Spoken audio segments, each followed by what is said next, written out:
حسین ابن علی تیرا زمانہ یاد ہے، اے حسین ابن علی تیرا زمانہ یاد ہے، طیبہ کو چھوڑ کر تیرا کربل میں جانا یاد ہے، قرآن سے ہے نسبت تیری اور نعت کے قرآن تو نوک نیزے پہ تیرا قرآن سنانا یاد ہے، اور تیروں کی برسات میں سید نے چھوڑی نا نماز، زیر خنجر آپ کا پڑھنا دوگانا یاد ہے۔ اللہ رب العزت کا کروڑ مرتبہ شکر کہ جس کی توفیق سے جمعۃ المبارک کی بابرکت ساعتوں میں اس کے حضور سجدہ ریز ہونے کے لیے جمع ہوئے، بے حد درود و سلام نبی مکرم جناب حضرت محمد مصطفیٰ صلی اللہ علیہ وآلہ وسلم کی بارگاہ میں کہ جن کی محنتوں سے یہ پیارا دین ہم سب کو نصیب ہوا، اللہ سے دعا ہے کہ اس دین کو بطور نظام دنیا پر عائد کرنے میں اپنا کردار ادا کرنے کی توفیق عطا فرمائے۔ آج ہم جس ہستی کا ذکر خیر کرنے کے لیے جمع ہیں وہ جگر گوشہ رسول نواسہ رسول جناب سیدنا امام حسین رضی اللہ تعالیٰ عنہ کی ذات ہے۔ امام حسین رضی اللہ تعالیٰ عنہ کی زندگی، اس سے ہمیں جو سبق ملتا ہے وہ محبت رسول کا ہے، دین کی حفاظت کا ہے، حق بات پر ڈٹ جانا ہے، اور اللہ کی رضا کے لیے اپنی خواہشات کو قربان کرنے کا درس ملتا ہے۔ وہ عظیم ہستی کہ جن کے ساتھ محبت کا اظہار خود نبی کریم صلی اللہ علیہ وآلہ وسلم نے فرمایا، اور پھر جن کے ساتھ محبت کرنے کی تعلیم بھی رسول پاک صلی اللہ علیہ وآلہ وسلم نے خود عطا فرمائی۔ ام المومنین حضرت عائشہ صدیقہ رضی اللہ تعالیٰ عنہ بیان کرتی ہیں کہ نبی کریم صلی اللہ علیہ وآلہ وسلم ایک روز صبح کا وقت ہے، آپ نے چادر اوڑھ رکھی ہے اور چادر کے اوپر سیاہ کجاوے کے نقش موجود ہیں کہ اتنے میں حسن ابن علی آتے ہیں تو آپ انہیں اس چادر میں چھپا لیتے ہیں، پھر حسین ابن علی آتے ہیں، آپ انہیں بھی چادر میں چھپا لیتے ہیں، پھر سیدہ فاطمہ الزہرا آتی ہیں، انہیں بھی اس چادر میں چھپا لیتے ہیں، پھر سیدنا علی اور مرتضیٰ آتے ہیں، ان کے اوپر وہ چادر اوڑھ دیتے ہیں۔ یہ پانچوں نفوس قدسیہ چادر میں موجود ہیں، اور اللہ کے پیارے نبی ہاتھ اٹھا کر کہتے ہیں اللہم ہؤلاء اہلی، مولا یہ میری اہل بیت ہے، اور پھر قرآن کی آیت پڑھتے ہیں انما یرید اللہ لیذھب عنکم الرجس اہل البیت ویطہرکم تطہیرا۔ اے اللہ تو یہی چاہتا ہے کہ ان سے ہر آلودگی کو، نجس کو دور کر دیا جائے اور انہیں کمال درجہ کی طہارت عطا کر دی جائے۔ حاضرین محترم، نبی کریم صلی اللہ علیہ وآلہ وسلم نے اپنے اس پیارے شہزادے سے حسن و حسین سے، بالخصوص امام حسین رضی اللہ تعالیٰ عنہ سے محبت کے بڑے خوبصورت رنگ امت کو بتائے ہیں۔ ایک دن سیدہ فاطمہ الزہرا فرماتی ہیں کہ نبی کریم صلی اللہ علیہ وآلہ وسلم گھر میں تشریف لائے تو پوچھا کہ بیٹے کہاں ہیں؟ تو میں نے عرض کیا یا رسول اللہ صلی اللہ علیہ وآلہ وسلم وہ علی کے ساتھ گئے ہیں۔ نبی کریم صلی اللہ علیہ وآلہ وسلم ان کو تلاش کرتے ہوئے اس جگہ پہنچے جہاں شہزادے کھیل رہے تھے، لوگ وہاں سے پینے کا پانی لیتے تھے۔ دیکھا کہ نبی کریم صلی اللہ علیہ وآلہ وسلم نے کہ شہزادے کھیل رہے ہیں، کھجوروں کے گوشے ان کے سامنے پڑے ہیں، اور حضرت علی المرتضیٰ کو نصیحت کر کے واپس لوٹے، علی گرمی شروع ہونے سے پہلے میرے شہزادوں کو گھر لے آنا۔ پھر ایک اور انداز دیکھیے، نبی کریم صلی اللہ علیہ وآلہ وسلم ان شہزادوں سے محبت کس طرح کرتے تھے۔ ایک دن سیدہ فاطمہ الزہرا آپ مسجد نبوی میں تشریف لائیں، اس حال میں کہ آپ رو رہی تھی۔ نبی کریم صلی اللہ علیہ وآلہ وسلم نے فرمایا یا قرۃ عینی، اے میری آنکھوں کی ٹھنڈک تو کیوں روتی ہے؟ عرض کیا ابا جان سارا دن گزر گیا ہے، حسنین کریم مین مل نہیں رہے، شہزادے گم ہو گئے ہیں۔ تو نبی کریم صلی اللہ علیہ وآلہ وسلم نے تسلی دیتے ہوئے فرمایا اے میری پیاری بیٹی کیوں فکر کرتی ہے، ان کی حفاظت کرنے والا رب ہے نا، تو کیوں پریشان ہوتی ہے؟ نبی کریم صلی اللہ علیہ وآلہ وسلم نے پھر دعا کے لیے ہاتھ اٹھائے۔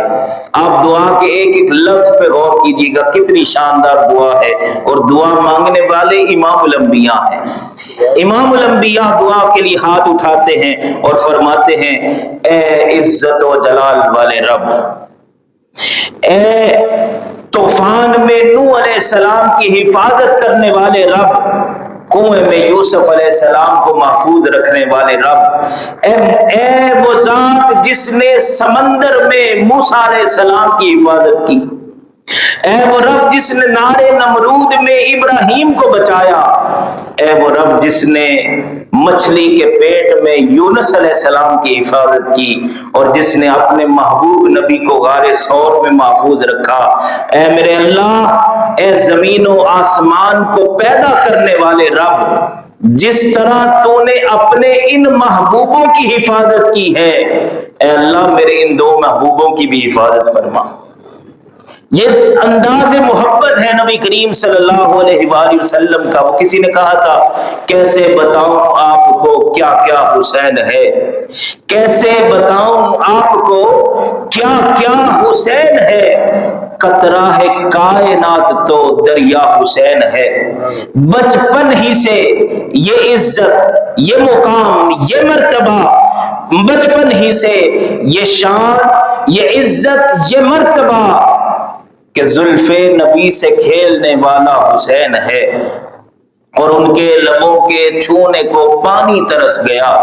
یہ کون کہہ رہا ہے کہ پیاسا حسین ہے؟ اب لفظ حسین پہ ذرا غور کیجئے گا، یہ ہا سین یا نون ان جو ایک ایک حرف پر غور کیجئے۔ لفظ حسین کو بڑے خوبصورت پیرائے میں شاعر نے لکھا ہے، وہ کہتا ہے کہ حق و سلامتی و یقین و نماز کو حسین، حق و سلامتی و یقین و نماز کو یکجا اگر کریں تو نتیجہ حسین ہے، یکجا اگر کریں تو نتیجہ حسین ہے۔ حضرت امام حسین رضی اللہ تعالیٰ عنہ کا ذکر خیر ہم بڑے شوق سے محبت کے ساتھ کرتے ہیں، بالخصوص جب ماہ محرم الحرام آتا ہے تو ہر کوئی ان سے اپنی عقیدتوں کا اظہار کرتا ہے، لیکن دوستوں میں آپ کو آج کے اس خاص نقطے کی طرف لانا چاہتا ہوں جو میں آپ کے لیے بالخصوص آج کے اس موضوع کو جو بنیادی حیثیت رکھتا ہے وہ نقطہ آپ کو سنانا چاہتا ہوں۔ آئیے میدان کربلا میں امام حسین رضی اللہ تعالیٰ عنہ نے جو خطبہ ارشاد فرمایا تھا، ایک ہمارا خطبہ ہے، ایک امام کا خطبہ ہے، ایک محمد الرسول اللہ صلی اللہ علیہ وآلہ وسلم کا خطبہ ہے۔ اس خطبے کی کیا شان ہے کہ جو امام حسین رضی اللہ تعالیٰ عنہ نے میدان کربلا میں دیا تھا۔ ایک ایک لفظ بڑا قیمتی ہے۔ حضرت امام حسین رضی اللہ تعالیٰ عنہ اپنے گھوڑے پر سوار ہوتے ہیں، اللہ کی حمد و ثنا بیان کرتے ہیں، تمام تعریفیں اس اللہ کے لیے جو خالق و مالک بھی ہے، جو وحدہ لا شریک بھی ہے، جس کے سوا کوئی معبود نہیں، پھر آپ نے لشکری اور جو یزیدی لشکر تھا اس کی طرف رخ کیا اور اپنے خطبے کو آگے بڑھاتے ہوئے ارشاد فرمانے لگے، اے لوگو جلد بازی کا مظاہرہ نہ کرو، میں تمہیں اس چیز کے متعلق نصیحت کروں جو مجھ پر لازم ہے، میں اپنے آنے کا سبب بتانا چاہتا ہوں، پس میرا سبب قبول کرو، میری بات کی تصدیق کرو، میرے بارے میں انصاف سے کام لوگے تو بامراد رہو گے، تم سے کوئی مواخذہ نہیں ہوگا، اگر میرا عذر تمہیں معقول لگے تو اسے قبول کرنا، اگر تمہیں اس میں کوئی لچک دکھائی دے تو جو تم فیصلہ کر چکے ہو میرے بارے میں اس سے تم پھر پیچھے نہ ہٹنا۔ آپ نے فرمایا کہ اگر تم میری بات نہیں مانتے تو پھر آپ نے قرآن کی آیت پڑھی، فرمایا ان ولی اللہ الذی نزل الکتاب وہو یتولی الصالحین، آپ نے فرمایا بے شک میرا ولی اللہ ہے جس نے کتاب کو اتارا ہے، جو نیکوکاروں کو دوست رکھنے والا ہے۔ پھر آپ نے اپنی نسبت کی طرف توجہ دلائی، فرمایا لوگو تم میری نسبت کے بارے میں غور کر لو، میں کون ہوں، کیا میں تمہارے نبی کا نواسہ نہیں ہوں؟ تمہارے لیے یہ کیسے جائز ہے کہ تم میرا قتل کرو؟ کیا تم اس بات کو درست سمجھتے ہو؟ کیا میں تمہارے نبی کا نواسہ نہیں ہوں؟ حضرت حمزہ رضی اللہ تعالیٰ عنہ میرے والد کے چچا نہیں ہیں؟ تم نے میرے اور میرے بھائی کے متعلق اپنے نبی کا فرمان نہیں سنا؟ میرے آقا نے فرمایا تھا الحسن والحسین سیدہ شباب اہل الجنہ، کہ حسن و حسین جنتی جوانوں کے سردار ہیں، اگر تم میری بات کی تصدیق کرو گے تو یہی حق ہے، کیونکہ میں نے کبھی زندگی میں جھوٹ نہیں بولا، میری اس نصیحت میں تمہارے لیے ایسی کوئی بات نہیں کہ تم میرا خون بہاؤ، اگر تم میری بات کہ میں نواسہ رسول ہوں اس میں شک میں ہو تو یاد رکھو مشرق سے لے کر مغرب تک خدا کی قسم ایسا کوئی شخص روئے زمین پر موجود نہیں ہے کہ جو یہ دعویٰ کر سکے میں ہی نواسہ رسول ہوں۔ بتاؤ تو صحیح، کیا تمہیں مجھ سے کسی مقتول کا حساب لینا ہے؟ کیا میں نے تمہارے مال کو ضائع کر دیا؟ کیا تم مجھ سے کسی زخمی کا قصاص لینا چاہتے ہو؟ حضرت امام حسین یہ خطبہ دے رہے ہیں لیکن وہ بدبخت سن کے خاموش رہے۔ ان میں سے پھر آپ نے 3-4 ان بدبخت یزیدیوں کا جو خط لکھنے والے تھے سامنے کھڑے تھے، کوفہ والے بے وفا وہ سامنے کھڑے ہیں، ان کا نام لے کر فرمایا کیا تم نے مجھے خط نہیں لکھا تھا کہ آپ ہماری قیادت کے لیے آ جائیں اور ہم جو ہے لشکروں کے لشکر آپ کے آگے پیچھے کر دیں گے؟ ان میں سے ایک بدبخت قیس بن اشعث اس نے کہا کہ امام تم کیا باتیں کر رہے ہو، ہمیں تو تمہاری سمجھ نہیں آتی۔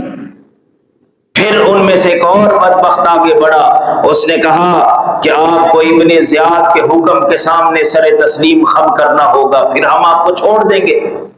ورنہ آپ ہرگز یہاں سے جا نہیں سکتے۔ حضرت امام حسین نے پھر کہا میں اللہ کی پناہ لیتا ہوں ہر اس متکبر سے جو قیامت کے دن پر یقین نہیں رکھتا، ہر اس کے شر سے محفوظ اپنے آپ کو بناتا ہوں، پناہ لیتا ہوں اللہ کی۔ یاد رکھو یہ ہاتھ کٹ تو سکتا ہے، کسی ظالم کے ہاتھ میں جا نہیں سکتا، یہ بیعت نہیں کر سکتا۔ وہ بڑی پیاری بات لکھی نا خواجہ معین الدین چشتی اجمیری نے کہ شاہ است حسین بادشاہ است حسین، کہتے ہیں سردار بھی اے حسین تو ہے اور بادشاہ بھی تو ہے۔ شاہ است حسین بادشاہ است حسین، دین است حسین دین پناہ است حسین، دین بھی حسین ہے، دین کی پناہ بھی حسین ہے۔ سرداد نداد دست در دست یزید، امام علی مقام نے اپنا سر دے دیا لیکن کسی ظالم کے ہاتھ میں ہاتھ نہیں دیا۔ سرداد نداد دست در دست یزید، حقا کے بنا لا الہ است حسین، حقیقت تو یہ ہے کہ لا الہ کی بنیاد بھی حسین ابن علی ہے۔ اور کسی نے اردو میں کہا تھا دارین کا سلطان حسین ابن علی ہے، منہ بولتا قرآن حسین ابن علی ہے۔ دارین کا سلطان حسین ابن علی ہے، منہ بولتا قرآن حسین ابن علی ہے۔ مانا کہ مسلمان کی پہچان ہے کلمہ، اس کلمے کی پہچان حسین ابن علی ہے۔ اس بدبخت یزیدی فوج نے امام حسین رضی اللہ تعالیٰ عنہ کے اس کریمانہ خطاب کا جواب اذیتوں اور تکلیفوں کے ساتھ دیا۔ آپ پر مصیبتوں کا پہاڑ توڑ دیا گیا، مگر آپ کو مصیبتوں کا ہجوم حق سے ہٹا نہیں سکا۔ عزم و استقلال میں ذرا رتی برابر بھی کمی لا نہیں سکا۔ حق و صداقت کا یہ حامی مصیبت کی بھیانک گھٹاؤں کے سامنے نہ ان کے سامنے پیچھے ہٹا، نہ ان سے ایک لمحے کے لیے ڈرا۔ یاد رکھیے دوستو، اگر حضرت امام حسین اس وقت یزید کی بیعت کر لیتے، وہی 22,000 کا لشکر آپ کے قدموں میں ہوتا، آپ کا احترام بھی کرتا، خزانے کے منہ کھول دیے جاتے، آپ کے وہ حامی ہوتے اور دولت کے انبار لگا دیے جاتے۔ لیکن جس کا دل حب دنیا سے خالی ہو، اسے نہ دولت چاہیے ہوتی ہے، نہ دنیا کا کوئی عہدہ چاہیے ہوتا، اور پھر دنیا کے لیے یہ مثال بھی بن جاتی، دلیل بن جاتی کہ اگر حسین ابن علی کے سامنے حق جب واضح تھا تو پھر بھی باطل کا ساتھ دیا، تو آج ہم بھی ایسے کر لیں گے تو کوئی حرج نہیں ہے۔ لیکن حضرت امام حسین رضی اللہ تعالیٰ عنہ نے اپنا سب کچھ قربان کر کے آنے والے ہر فرد کو یہ پیغام دیا کہ لوگوں، جب حق سامنے آ جائے تو پھر باطل جتنی بھی بڑی تعداد میں کیوں نہ ہو،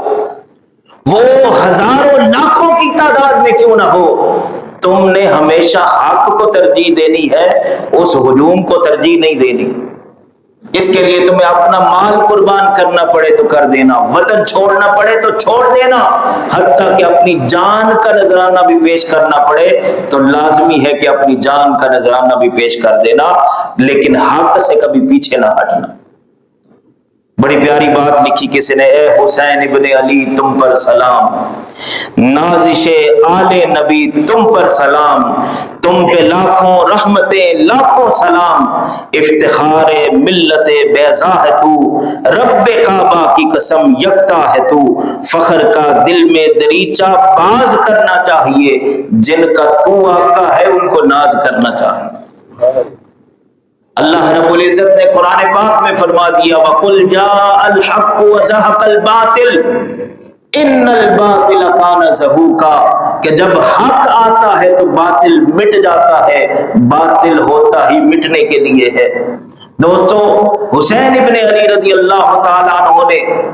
اتنی بے مثال قربانی دے کر، اپنا کنبہ قربان کر کے، اپنے ساتھ رفقا کو شہید کروا کے وہ عزتیں سمیٹی ہیں جو قیامت تک بڑھتی رہیں گی، اور یزید لعین نے آپ کو قتل کروا کر تخت حاصل کر کے بھی وہ لعنتیں خریدی ہیں جو قیامت تک بڑھتی رہیں گی۔ اس لیے پیغام یہی ہے دوستو کہ آج بھی ہم نے اپنے ماحول میں ذرا غور و فکر کرنا ہے کہ آج ہم حق کے ساتھ کھڑے ہوتے ہیں، یا جس طرف رش ہوتا ہے، جس طرف ہجوم زیادہ ہوتا ہے، گلی بازاروں میں جس طرح تماشا لگایا جاتا ہے حضرت امام حسین کے نام پر، کیا ہم نے ان کا حصہ بننا ہے؟ اپنے آپ کو حق والوں میں شامل کریں، وہ سیاست کی بات ہو یا مذہب کی بات ہو، وہ دین کی بات ہو یا دنیاوی کوئی معاملہ ہو، ہمیشہ حق والوں کے ساتھ کھڑے ہونا یہ حسینی مشن ہے۔ اور ہجوم کی طرف بڑھ جانا، رش کی طرف بڑھ جانا، یہ یزیدی فکر ہے۔ آپ جانتے ہیں، اپنے بچوں کو بتائیں کہ حسین ابن علی کو شہید کرنے والے جو تھے وہ مسلمان ہی تھے۔ وہ شمر لعین جس نے آپ کے قتل کا گردن اتارنے کے لیے کہا تو وہ 17 حج کر چکا تھا، وہ بہترین مؤذن تھا، وہ حافظ قرآن تھا، اپنی طرف سے وہ غسل شہادت کر کے حضرت امام حسین کے قتل کے لیے آئے تھے. یہ جتنے آئے تھے وہ بڑے بہترین قاری قرآن بھی تھے، لیکن وہ ذکر تو کرتے تھے، فکر سے خالی تھے.